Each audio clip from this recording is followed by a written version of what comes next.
As I mentioned, we've got to check in on the flood recovery now. Let's duck up to Lismore and catch up with Steve Krieg, who's the mayor there. Good to talk to you again, Steve. There's so much politicking, there's so much blame gaming and blame shifting going on.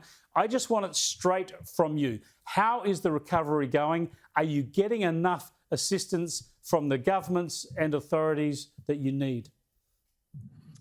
G'day, Chris. Thanks for having me on. First of all, how's the cleanup going? We're moving between 3,000 and 3,500 tonnes of rubbish out of Lismore a day. It equates to one truck every minute dumping their rubbish at our temporary waste facility. So, you know, we physically can't actually move any faster. We're going on a 24-hour clock at the moment with our waste removal. So at the moment, we can't move any faster. I know it's frustrating for the residents, but, you know, we've sorted out a solution so that the vehicles are moving and not getting in each other's way. It's just going to take time. There's probably 3 weeks of rubbish removal to go. Right. Well, you say that you can't go any faster. Is that a limitation of just the geography of the town, or would more hands on deck, more machinery help? It's the limitation to our temporary waste facilities, to be honest with you. So, like I said, we've got a truck a minute dumping their rubbish. If we try and go any faster than that, they'll be queuing. That'll cause a bit of a log jam.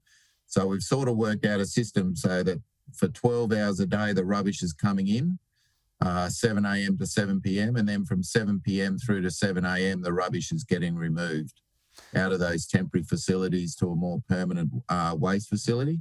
So it's actually, you know, that's our limit at the moment, and to get the rubbish out as quickly as possible, this is the only way we can do it. And what about emergency accommodation? Obviously, it's tough for anyone in that situation, but is everybody accommodated at the moment for the medium term? Not yet, and that's something that we're really working on behind the scenes. We've got 120 odd camper vans and motorhomes coming up from Sydney as we speak. But obviously that's nowhere near enough. We're looking at thousands of people being displaced from their homes for a long period of time.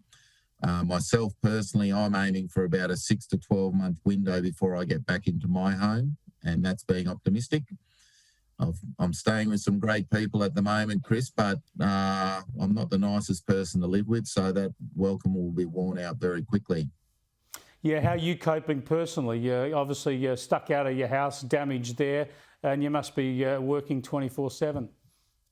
I am, and you know, I'm very blessed that I've got an amazing support network around me. And but as I said, you know, you're living in other people's homes, and all you want to do is get back into your own bed at some stage, and that's what we're working towards. But you know, behind the scenes, the council is working overtime with the state and the federal government to try and get some of these temporary housing solutions in place sooner rather than later. But bureaucracy at its finest has stepped in, and we're facing a few hurdles, but we'll get there.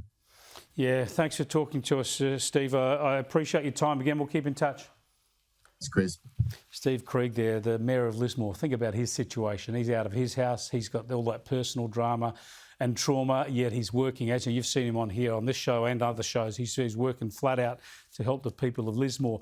Been fantastic generosity of late with Australians kicking in tens of millions of dollars to help out in the flood crisis. We've been pushing the Vinnie's campaign. News Corp has kicked into that, but there are others around. Red Cross is good, but if you can get onto Vinnie's, you can donate there. And of course, the other thing here is so many companies now will match your donation dollar for dollar, your employer. I know the Commonwealth Bank does that. I know News Corp does that. You donate and your company donates. So you really get some bang for your buck trying to help out your fellow Australians.